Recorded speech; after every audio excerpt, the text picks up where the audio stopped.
Hello everyone and welcome to this Global Fleet Champions webinar on driver distractions, kindly sponsored by AutoSense.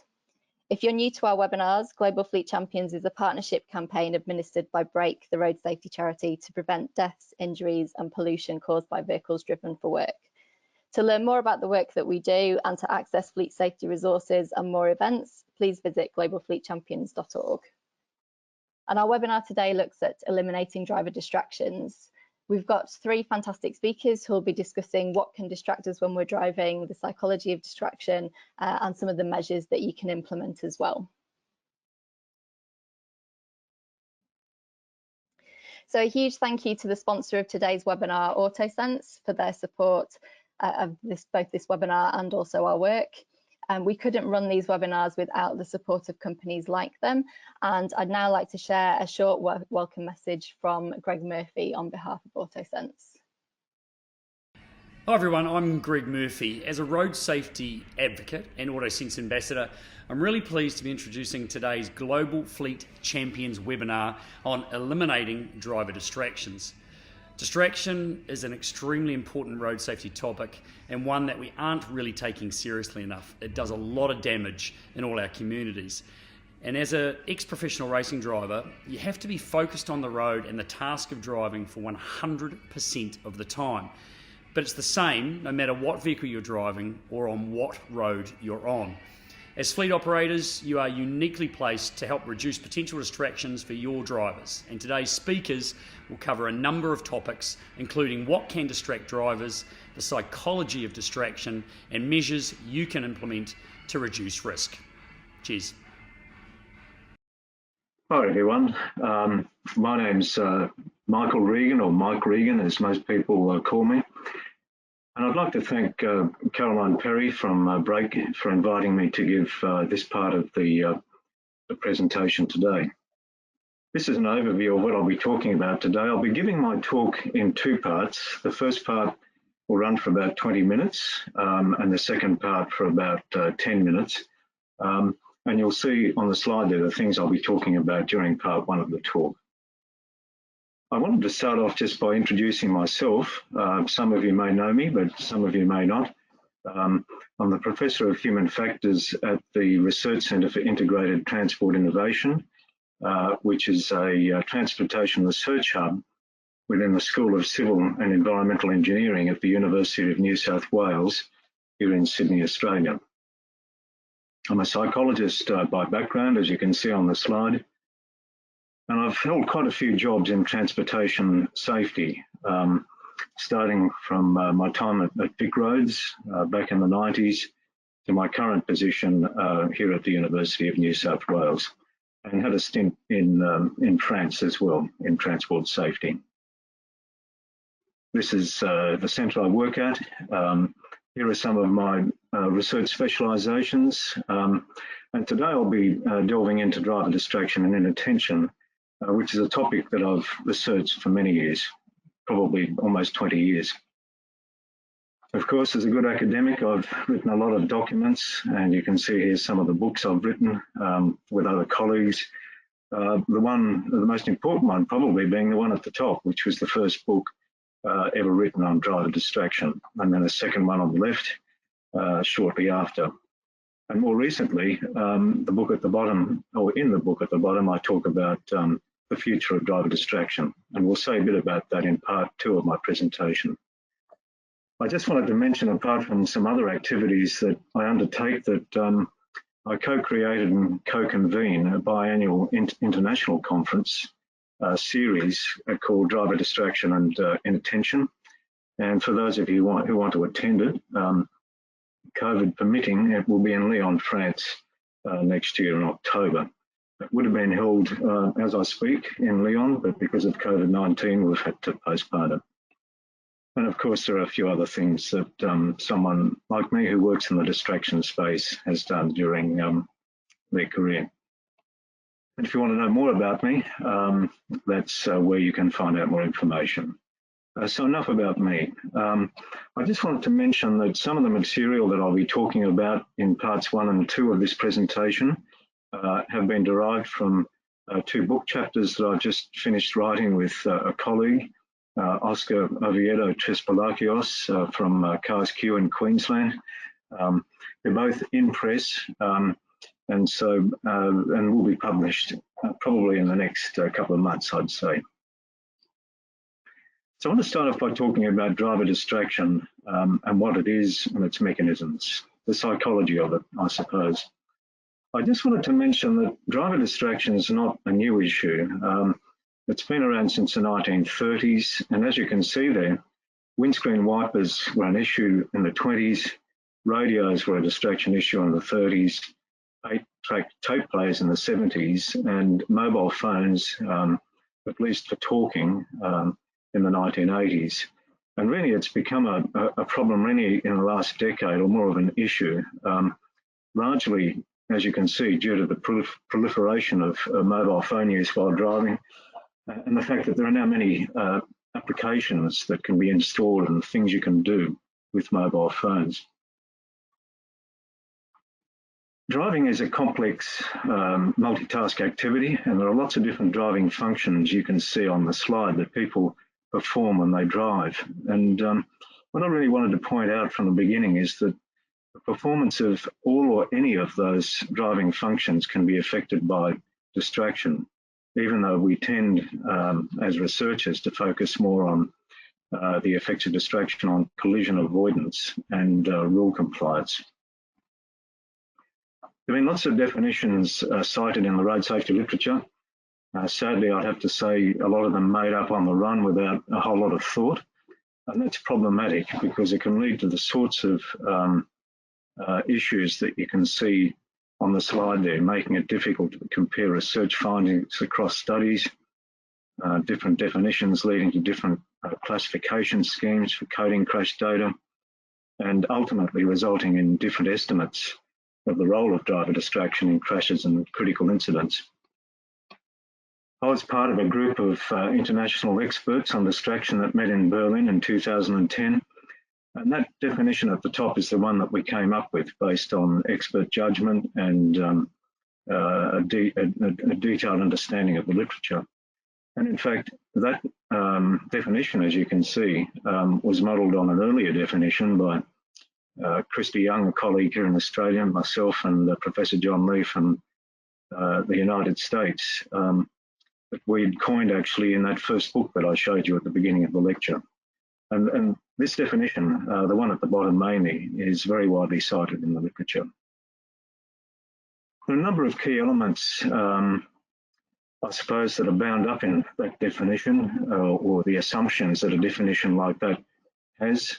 And you can see what they are on the slide. I won't read through all of them, but it's all about a diversion of attention towards a competing activity. That competing activity could be driving related, as I'll talk about as we go through the talk. The diversion of attention could be voluntary or involuntary, and I'll talk about that. And there is an assumption in that definition that safe driving is adversely affected. It's important to point out that driver distraction is only one mechanism by which driver inattention can come about. And in an important paper I wrote some years ago with Charlene Hallett and Craig Gordon, who's a fellow New Zealander, we developed a model of driver inattention and defined inattention as insufficient or no attention to activities critical for safe driving. And we proposed that driver inattention is induced by 5 different attentional mechanisms, one of which we labeled driver diverted attention or distraction. It's the same thing.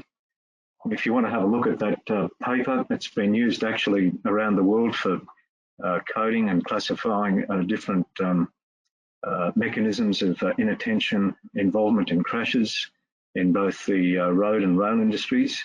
And what we're saying in this model basically is that when it comes to driver distraction or driver diverted attention, that can be driving or non-driving related, and it can also be internal to the mind.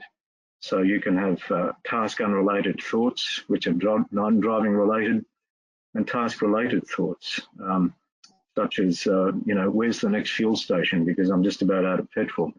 So even internal thoughts can be distracting. It's not just things that you can see and hear in the environment. There are various things that can trigger an episode of distraction. The state of the driver can trigger distraction. If they're bored, for example, they might engage in secondary activities. Driver needs, if they feel compelled to communicate with friends or family, they'll pick up their mobile phone. They want to be entertained, they'll listen to the radio or some other form of entertainment. The properties of a source of distraction can also be triggers that bring on an episode of distraction. And you can see the characteristics of sources of distraction that can do that, whether they're moving or unusual or attractive. And even things that are internal to the mind that we don't understand can trigger things like daydreams and internal thoughts. And the personality of a person can be a distraction trigger. Some people are more willing to engage in distraction than others. And there's research showing that some people are more prone to having their attention captured by sources of distraction. There are various sources of driver distraction. You can see what they are on the slide. Craig Gordon from New Zealand categorised these in one of the chapters of our first book on driver distraction. And pretty much all the sources of distraction that he found from a wide range of crash studies could be included in those categories, those 6 categories. And as you can see, some of them are from inside the vehicle and some sources that exist outside the vehicle. It's interesting from the studies that have been conducted that around 30% of distraction-related crashes derive from driver engagement with sources of distraction outside the vehicle, and hence 70% inside the vehicle. And for those sources of distraction outside the vehicle, from the crash studies that Craig reviewed in that chapter, you can see the various categories or sources of distraction from outside the vehicle that were capturing people's attention and led to crashes, in fact. So quite a number of them, and these are the ones that from a countermeasure perspective, we need to focus on outside the vehicle. A source of distraction has what we call certain modal properties that can also trigger a diversion of attention away from activities that are critical for safe driving. So I think some things that we see can attract attention and distract us. Some things that we hear, some things that we feel, things that we smell, engine fumes in the old days when, or even now, in some cars, when you smell an engine fume, that's distracting. You start thinking about it and it takes your mind off driving. Things that you taste, even the taste of a rotten apple can be distracting. As you think about it, you want to spit it out. You're looking around to find out where you want to spit out the rotten bit of apple. And even, as I said, internal thoughts can trigger distraction. The thing that's most important about all of this is that these modal properties of a source of distraction can lead to what we call triggered responses. And it's these triggered responses that, in essence, are the things about distraction that lead to adverse effects on driving performance and safety.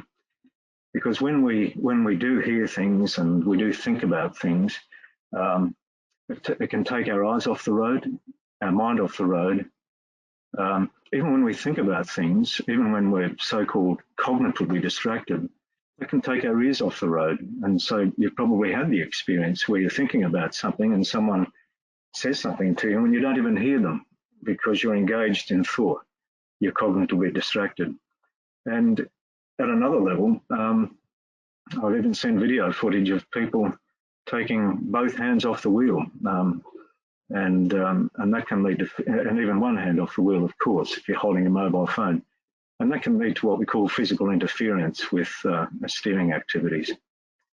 So the number of sources of distraction is infinite, really, but the repertoire of triggered responses is finite. There are really only those 4 things, those 4 triggered responses that arise from interaction with any source of distraction. I think it's important to say that the same distraction won't affect everyone the same way. one person could be distracted and it has minimal effect on their performance, their driving performance, and someone else can be distracted the same way and that has an effect, a significant effect on their performance. So there are different factors that I suppose we could say moderate the effects of distraction. And these are the characteristics of the driver, the driving task demand, the competing task demand. So if there's a secondary activity, how demanding is that? And our ability to self-regulate in response to the distraction or in anticipation of a source of distraction. And we developed a model in that earlier book I spoke about that models what these different factors are. So driver characteristics could include age and gender, driving experience, the state of the driver, their personality, and so on. And you can see from that slide that driving task demand includes a range of factors, including traffic conditions, weather conditions. Secondary demand includes a number of factors. And also, as you can see in the bottom right-hand corner, that's all about self-regulation. And it's saying that we can manage the way we interact with sources of distraction at different levels of control. At the strategic level of control, for example, we can decide to turn off a mobile phone. At the tactical level of control, we can stop talking when we drive through an intersection to a passenger. And at the operational level of control, when we're driving, we can increase our headway distance if we want to compensate for the fact that we're distracted. If a driver is distracted, then the performance of a competing task, a source of distraction, will interfere in some way with activities critical for safe driving.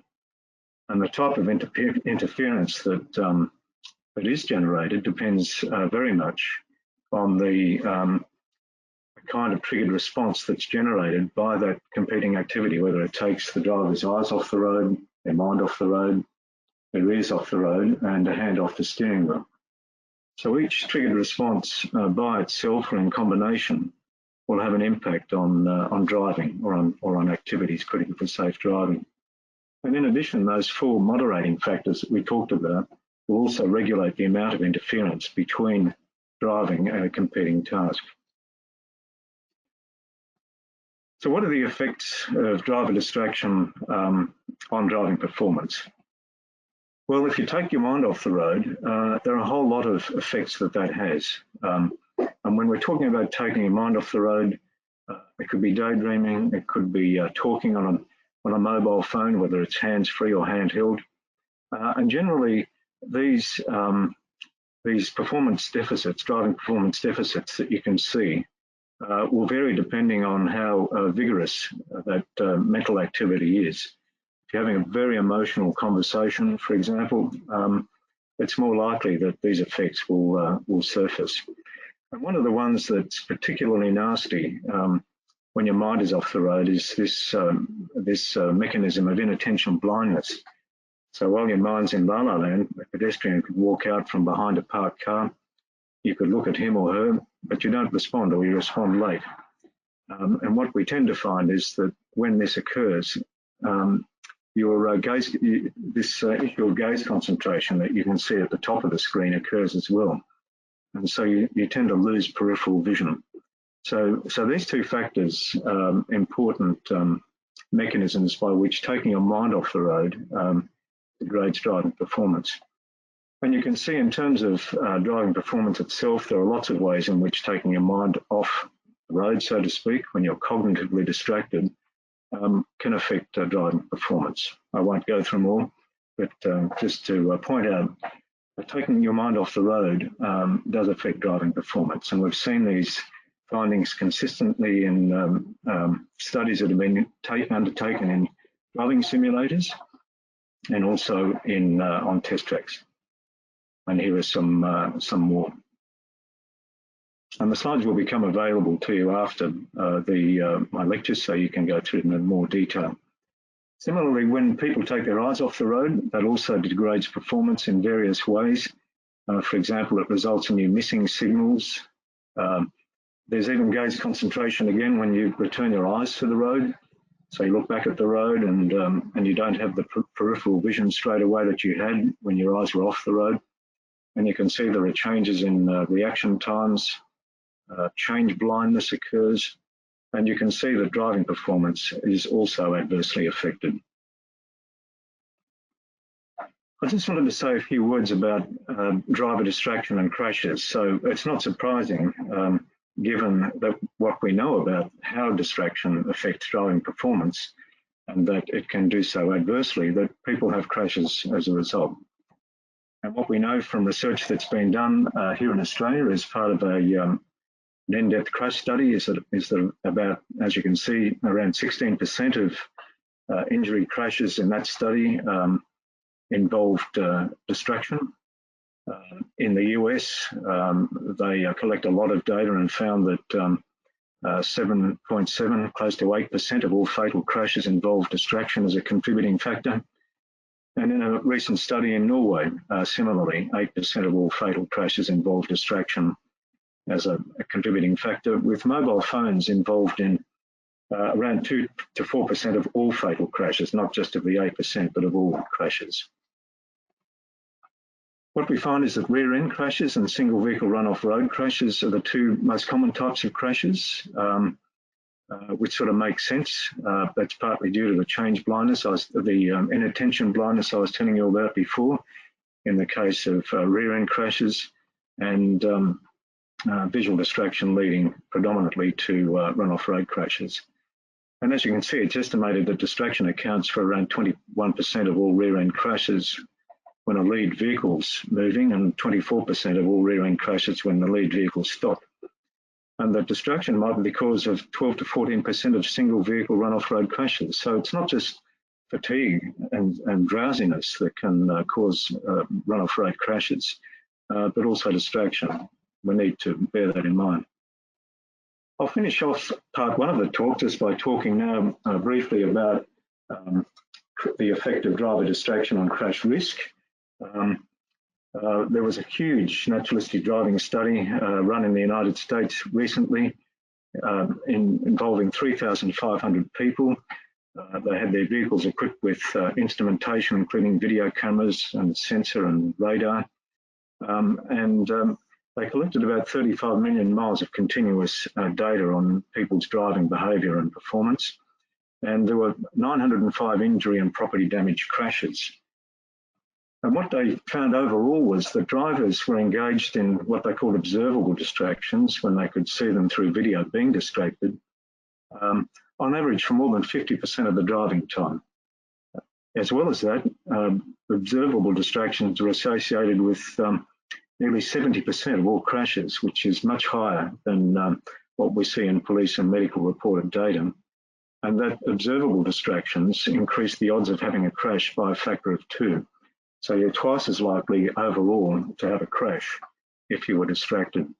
And an odds ratio value of 1 in these studies is considered equivalent to driving while not distracted. And just quickly going through a couple of tables here, you can see the sorts of things that were most dangerous with the highest odds ratio versus the things that were least dangerous. And generally, the things that were most dangerous were things that involved people taking their eyes off the road and manually handling objects like a cell phone. Dialing a cell phone was particularly dangerous. So was reaching for objects, reading and writing. Texting, of course, had an odds ratio of 6.1, so you were about 6 more times likely to have a crash. And the baseline prevalence in the right-hand column is really telling you for what proportion of time people are engaging in those activities. So texting, for example, is a particularly dangerous activity because it has a high odds ratio, but people were spending 2% of their time, roughly, engaging in that activity. So things with a high odds ratio and a high baseline prevalence are the things that are particularly dangerous. Here are some other things. You can look at these slides in your own time after the talk. But note that talking on a handheld cell phone in this study was found to increase crash risk by 2.2 times, and it has a high baseline prevalence. So we allow people to talk on phones, but this particular study found that it increases crash risk. If you compare driver distraction odds ratios to other risky behaviours, you can see generally that the risk of being in a crash is lower when you're distracted compared to, say, being drugged or under the influence of alcohol. or being drowsy or fatigued, although it's almost up there with drowsiness and fatigue. But look how much time people spend doing being distracted, more than 50% compared to these other activities. So that's important to keep in mind. And I just wanted to mention that if you have a look at this table, what it's showing you basically is that study we just saw, the Dingus et al. Study, which found that talking on a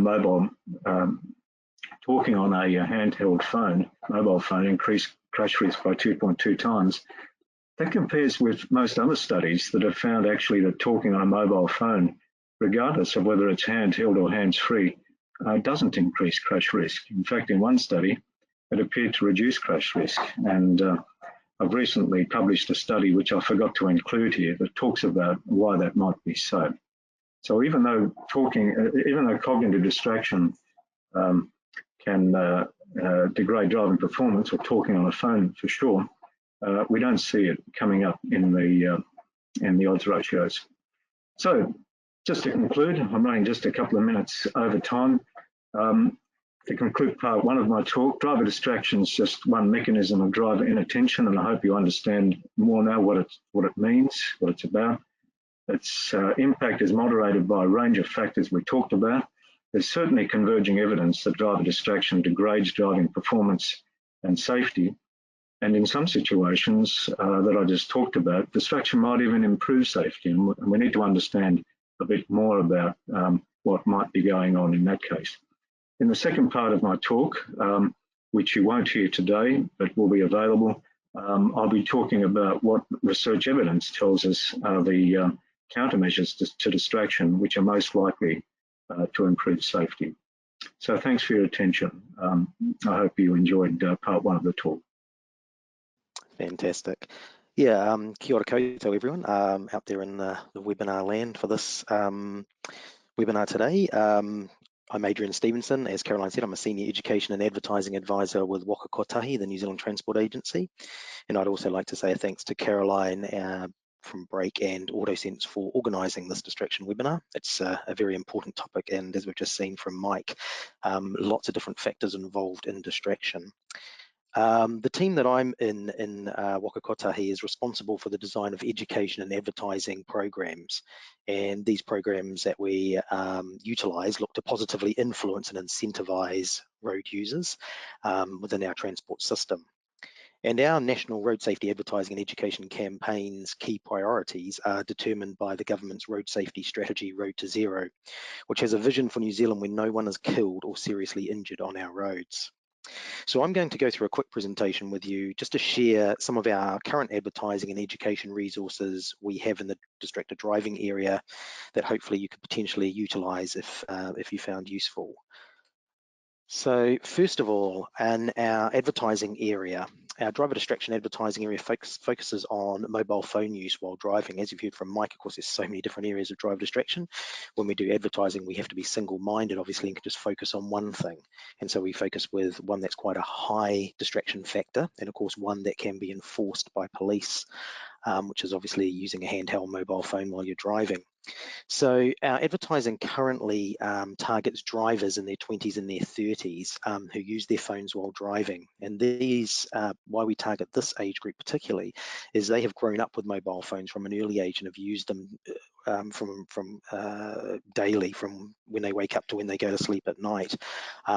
This is some people, not everyone of course, but they do use and can be on their phones for long periods of time. So one of the insights we looked around this was we wanted to encourage drivers to actually put down their mobile phone and create a place of sanctuary in their car, because what happens is they're constantly getting dings, buzzers, notifications, replying to messages and things all the time. That it's quite a whirlwind of them from when they wake up to when they go to sleep. So we were like, actually, what about going back to just the task of driving and use that as a kind of calming time and a place to focus for yourself, rather than being, constantly connected life that you are experiencing.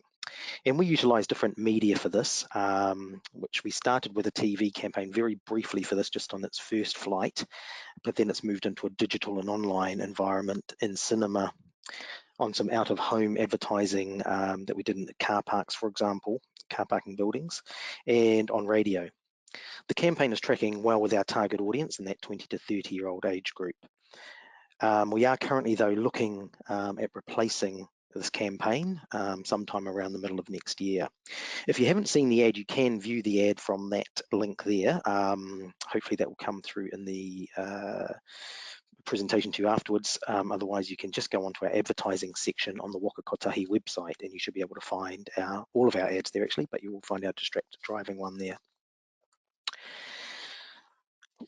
Also in this area of advertising, we recently announced a driver distraction partnership with the three major telcos, Vodafone, Spark and 2 Degrees, alongside New Zealand Police and Auckland Transport, to remind drivers about the importance of remaining safe when behind the wheel and to raise awareness around the issue of mobile phone driver distraction. So we've just started recently some research. Due to COVID, we had to delay this, into modern customer use of phones in cars, because what we've found so far is any research we've looked at is often self-assessments of people saying, this is what I do after, and often they can downplay how much they use their phone. So we actually wanted to find how are people actually using their phone in their car while they're driving. So the purpose of the study was to monitor how people are using their phones and which apps they are using. So people have been recruited for the research program. They download an app which monitors their phone activity during their regular driving commutes. It tracks it in the background, the information anonymously, and includes the information we see as things around what app are they using, how long are they on their app for, and their number of pickups. A pickup is determined by the motion to unlock a phone. So once we get the findings from this research, hopefully in the next couple of months, we will then start to shape some different targeted initiatives over the next 12 months that you will start to see coming out from all of us. And it's really great to be involved in this partnership, because often it's just the police and Waka Kotahi going on about driver distraction to the public, and they hear it the same voices all the time. And so having some other partners playing in that space is going to be really important for us. Alongside the telco partnership, one thing when we first started this was our telco partners said, what can you do and can't you do on a phone? Because the law is quite confusing. You know, you think it'll be quite simple to understand, but actually when you look at it, it is quite complicated. And we thought, actually, that's a good point. Let's do something together in plain English that we can give to people out there to make it clear what you can and can't do on a phone. Because as you know, there is illegal use of phones. You can legally use it if it is in a cradle and it's hands-free.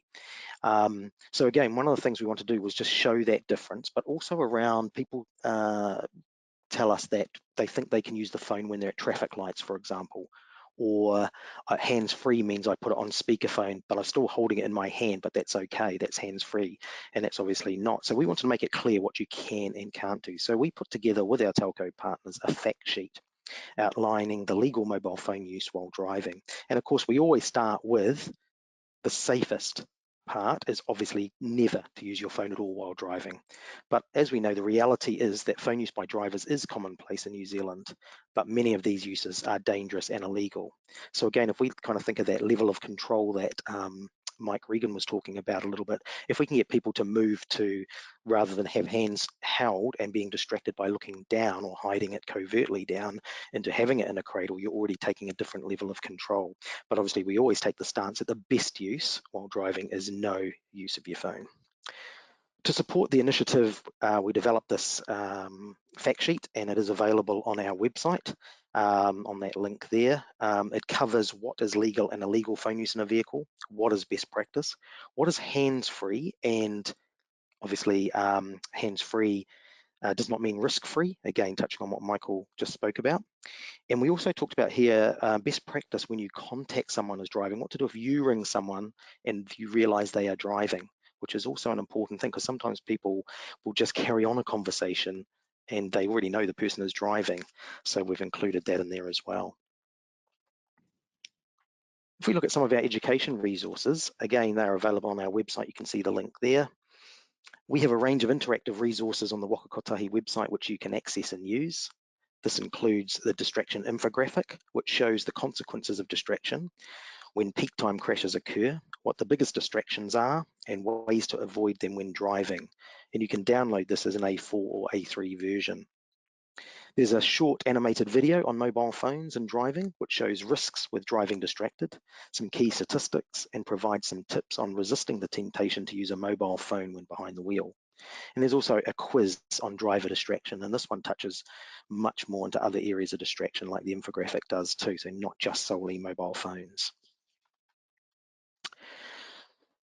This is taken directly from our Waka Kotahi staff policy on using fleet vehicles and driving for work. One of the things I wanted just to get across here was what our policy is on phone use. And this policy obviously provides a practical approach to safe driving and clear expectations of the behaviours expected of all staff when driving for Waka Kotahi business.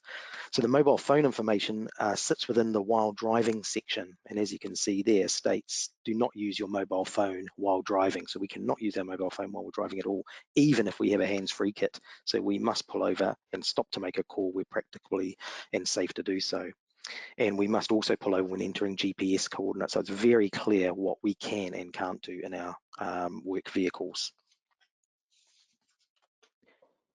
So that's pretty much the end of my presentation. As I said, it's just a very brief touch on some of the things we have available. Hopefully, as I said, you'll find some things useful here that you may be able to utilise, but I am happy to be contacted on my email address there, or again, you can go to our safety section on the Waka Kotahi website, and there is a whole host of other resources there, including the ones that I touched on today. Thank you very much. Hello and welcome. My name is Charles Dawson. I'm the CEO of AutoSense, and we are proud to be the distributor for the Guardian Seeing Machines system here in New Zealand.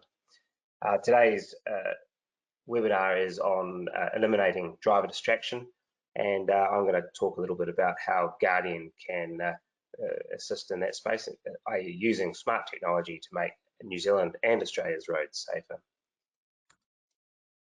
We really see Guardian as a driver's best mate. It's the buddy in the passenger seat that's going to remind you to concentrate on the road and tell you when it's time to stop for a break, or in the case of distraction, to pop your eyes back on the road and start concentrating again.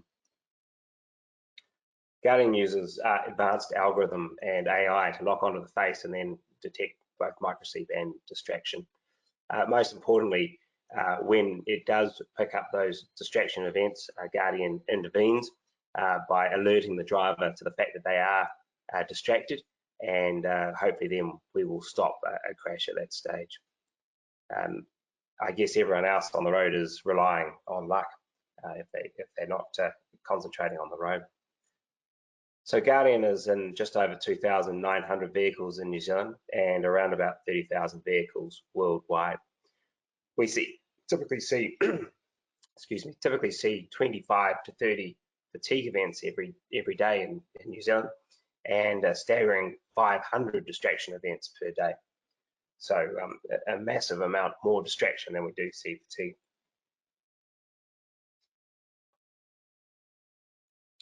So that 500 distraction events is really broken down into 3 or 4 broad categories. So in any given day across those 2,900 units, we might see something like 380 cell phone or device events, distraction events. So that's essentially where the driver's been distracted to a point where the system is triggered and we've actually seen someone with a device in their hand.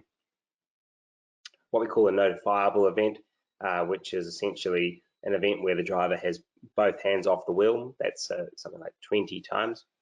And soon I'll show you some footage of why keeping both hands on the wheel and concentrating on the road is really, really important. What we call a notifiable eye closure. So that's when someone's actually had their eyes closed, maybe they're sore or itchy or something along those lines for more than 4 seconds. So we see around about 5 of those. And then 95 other events that are just generally not concentrating on the road.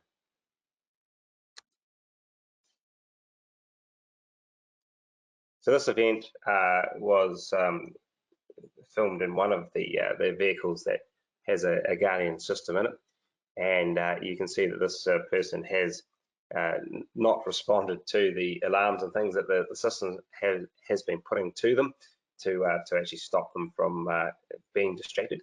And you can see that this is typically something that we might imagine would be a normal situation, where this gentleman's actually reaching round behind quite shortly to reposition his jacket on his chair. And as you can see, he is driving a truck.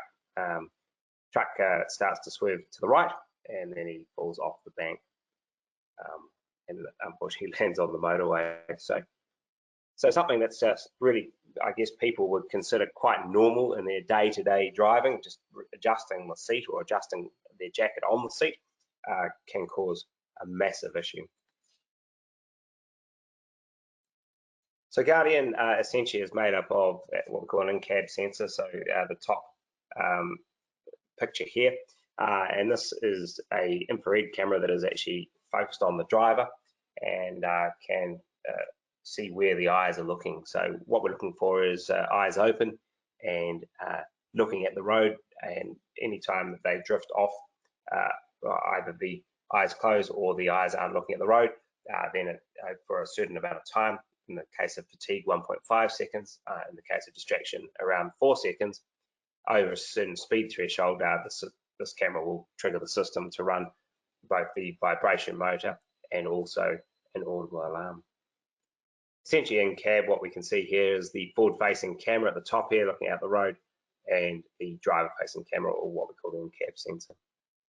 So essentially, when a event does meet a threshold, the system will trigger the alarms in the cab, and they're all local. It then sends the events up to our 24/7 centre, and one of our team will actually validate that event to ensure that it is a real event. That event's then classified in the live web portal, and you can then go in and look at those events happening. That also triggers all of the reporting, and I guess is one of the really key things. It stopped the event from happening, but then also making it, from a management point of view, able to measure what is actually going on in the cab, how many events we're having, how distracted are the drivers, and so we can actually start to put some coaching and education in place to reduce that. So driver distraction and fatigue are really quite interrelated. So I guess driver distraction is defined as any form of inattention that shifts attention away from the task at hand. So if we're driving a vehicle, anything that stops us from concentrating nearly 100% on that particular task is really what we're talking about there. And fatigue is, of course, I guess a type of internal distraction where we find we're not actually able to concentrate on the road. We see 4 distinct types of driver distraction, being visual, auditory, physical, and then cognitive. So visual obviously is when we're looking at something inside the cab rather than the road, whether that be a device, the radio, GPS, any of those sorts of things that are diverting our attention away from the task at hand. Listening is also a major form of distraction, because quite often the part of the brain that is used to listen and comprehend what someone's saying is also the piece that we're using to make the decisions about where we are and what we're actually doing. So as you can imagine, if a key part of our brain is being used to listen to something, whether it be a passenger beside us, the children in the back, or in fact someone on a phone call, that will be removing our attention from concentrating on the road and driving the vehicle. One of the things that we have seen often, and there's some really strong evidence around, is drivers that are attempting to control their increasing fatigue levels also become much more distracted, because what they do is they use the distractions of playing with the radio, opening the window, making a phone call, getting on the RT to try and keep themselves awake and concentrating on what they're trying to do. But of course, they're actually taking the attention away from the driving task. So we really do see that when we become tired or fatigued, that we will see a really quite substantial uplift in distraction events as well. So a tired driver is likely to be more distracted. I guess one of the really key things here is that when we are using our mind to do other things, talking on the phone, using voice commands, all those sorts of things, that what we can see is, for example, the mental distraction from using a voice command can take up to 27 seconds to refocus back on the road. And if you think about what happens on the road ahead of you in 27 seconds at 100 k's an hour, you'll find that you've traveled a really long way and really not been 100% concentrating on what you should be doing at that time. Monash University is doing some wonderful research into this, and a couple of the figures that really stick out to me is truck drivers are twice as likely to crash when they're fatigued. But if you bring fatigue and distraction together, we find that they're like 11 times more likely to crash. So it really is a massive effect on the number of crashes in that space. So that combination of being both fatigued and distracted, which do, as I say, go hand in hand, really is a major issue in that space. So that's all I have for you today. We really do see distraction as a massive issue on the roads, and I guess one of the key things that I'd like to leave you with is that when we're driving a vehicle, any type of vehicle, whether it be I guess a bicycle through to a car, through to a truck, that the task at hand is to drive that vehicle in a safe way. So please put away any devices, and don't try and adjust your jacket on the back of your seat, etc. And as I say, keep safe out there and go well. Thanks very much to Break and the other sponsors today and the other speakers today. We love being involved and really want to do everything we can to help people keep safe out there. So I hope you found today's webinar useful and interesting. Please do fill in the feedback survey when you leave the webinar. It's really useful in helping us to plan future events. Thank you again to all our speakers today. And finally, thank you to all of you for taking part. We hope to see you at another webinar again soon.